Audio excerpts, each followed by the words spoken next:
ढंगों और दंगों के इस महादेश में ढंग के नाम पर दंगे ही रह गए हैं और दंगों के नाम पर लाल खून जो जमने पर काला पड़ जाता है। यह हादसा है। यहां से वहां तक दंगे, जातीय दंगे, सांप्रदायिक दंगे, क्षेत्रीय दंगे, भाषाई दंगे, यहां तक कि कबीलाई दंगे, आदिवासियों और वनवासियों के बीच दंगे यहां राजधानी दिल्ली तक होते हैं। ये लाइनें उस कवि की हैं जिसने अपनी कविताएं कलम से नहीं लिखी बल्कि याद रखीं और सुनाते रहे। उस फक्कड़ और विद्रोही कवि को जवाहरलाल नेहरू यूनिवर्सिटी की पहचान कहा गया। आज भी जेएनयू की वादियों में उनके कविताओं का असर देखने को मिलता है।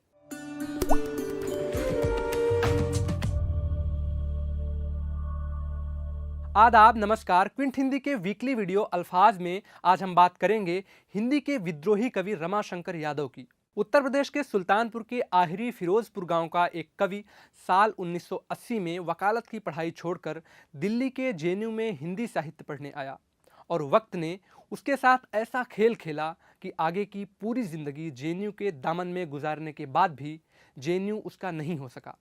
आधिकारिक रूप से जेएनयू भले ही रमाशंकर विद्रोही का नहीं हो सका, लेकिन वो कैंपस से उठने वाली हर विरोध की आवाज का प्रतीक बने। साल 1983 जवाहरलाल नेहरू विश्वविद्यालय में एक बड़ा छात्र आंदोलन हुआ।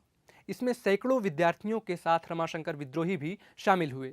इस दौरान उन पर मुकदमा हुआ, उनका एडमिशन रद्द कर दिया गया। इसके बाद वो जेएनयू के छात्र तो नहीं रहे, लेकिन अगले 30 साल का वक्त कैंपस में ही रहकर गुजारा।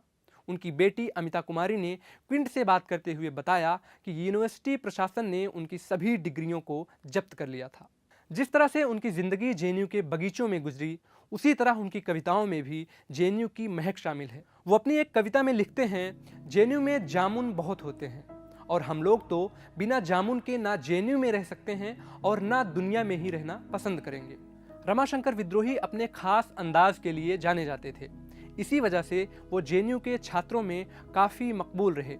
विद्रोही अपनी एक कविता में लिखते हैं, नाक में नासूर है और नाक की फुफकार है, नाक विद्रोही की भी शमशीर है, तलवार है, जज्बात कुछ ऐसा कि बस सातों समंदर पार है, ये सर नहीं गुंबद है कोई पीसा की मीनार है, और ये गिरे तो आदमियत का मकीदा गिर पड़ेगा, ये गिरा तो बुलंदियों का पेंदा गिर पड़ेगा, ये गिरा तो मोहब्बत का घरौंदा गिर पड़ेगा, इश्क और हुस्न का दोनों का दीदा गिर पड़ेगा, इसलिए रहता हूँ जिंदा वरना कब का मर चुका हूँ, वरना कब का मर चुका हूँ।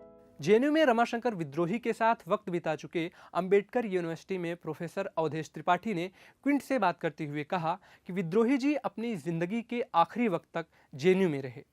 वो यहाँ पर हुए लगभग हर आंदोलन में शामिल हुए और उनकी कविताएं गूंजती रहीं।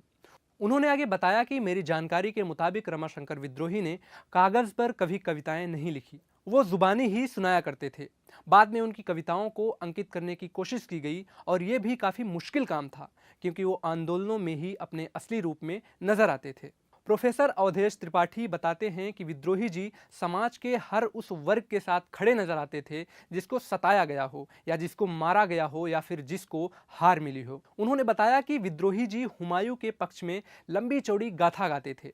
एक बार मैंने पूछा कि आप हुमायूं के लिए क्यों गा रहे हैं, तो उन्होंने कहा कि मैं इसलिए गा रहा हूँ क्योंकि हुमायूं पराजित हुआ था और जो भी इतिहास में पराजित हुए हैं मैं उनके पक्ष में हूँ।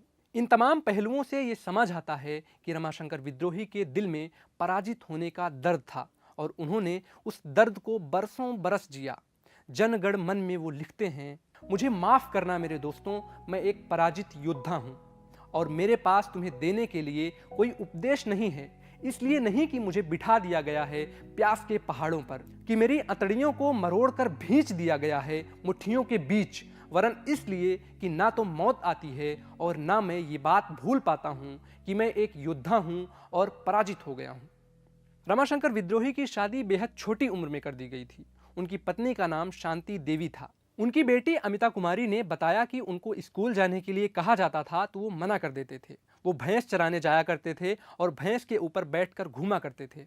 उनकी इन आदतों को देखकर परिवार के किसी बुजुर्ग ने कहा कि शांति स्कूल जाती है और आप नहीं जाते, आप अगर अनपढ़ ही रह गए तो आगे चलकर आपकी शादी टूट सकती है। अमिता बताती हैं कि ये बात सुनकर वो स्कूल जाने के लिए तैयार हो गए और पढ़ने लिखने लगे। रमाशंकर विद्रोही ने अपनी भैंस को भी कविता में शामिल किया और बड़े ही अलग अंदाज में इसमें अपना दर्द भी साझा किया है। वो लिखते हैं, मैं अहीर हूँ और ये दुनिया मेरी भैंस है, मैं उसे दूह रहा हूँ और कुछ लोग उसे कुदा रहे हैं। ये कौन लोग हैं जो कुदा रहे हैं आपको पता है? क्यों कुदा रहे हैं ये भी पता है, लेकिन इस बात का पता ना आपको है, ना हमको है, ना उनको कि इस कुदाने का परिणाम क्या होगा। हाँ, इतना तो पता है कि नुकसान तो हर हालत में हमारा ही होगा, क्योंकि भैंस हमारी है और दुनिया भी हमारी है। अमिता कुमारी ने बताया कि उन्होंने अपनी पहली कविता तीसरी क्लास में लिखी थी और बचपन में लिखी कविताओं का रंगरूप वही है जो उन्होंने जेएनयू में रहकर लिखा। रमाशंकर विद्रोही जेएनयू के वाम आंदोलनों में खुलकर भाग लेते थे। 2015 के दिसंबर महीने में जेएनयू के ऑक्यूपाई यूजीसी प्रोटेस्ट के वक्त भी वो काफ़ी एक्टिव रहे। इसी आंदोलन के दौरान 8 दिसंबर 2015 को उन्होंने इस दुनिया को अलविदा कह दिया। विद्रोही अपनी एक कविता में मौत का जिक्र करते हुए लिखते हैं, मैं भी मरूंगा और भारत के भाग्य विधाता भी मरेंगे, लेकिन मैं चाहता हूं कि पहले जन गण मन अधिनायक मरे, फिर भारत भाग्य विधाता मरे, फिर साधु के काका मरे, यानी सारे बड़े बड़े लोग पहले मरे, फिर मैं मरूं आराम से उधर चलकर वसंत ऋतु में, जब दानों में दूध और आमों में बौर आता है, या फिर तब जब महुआ चूने लगता है, या फिर तब जब वन बेला फूलती है। नदी किनारे मेरी चिता दहक कर महके और मित्र सब करें दिल लगी कि ये विद्रोही भी क्या तगड़ा कवि था कि सारे बड़े बड़े लोगों को मार कर तब मरा।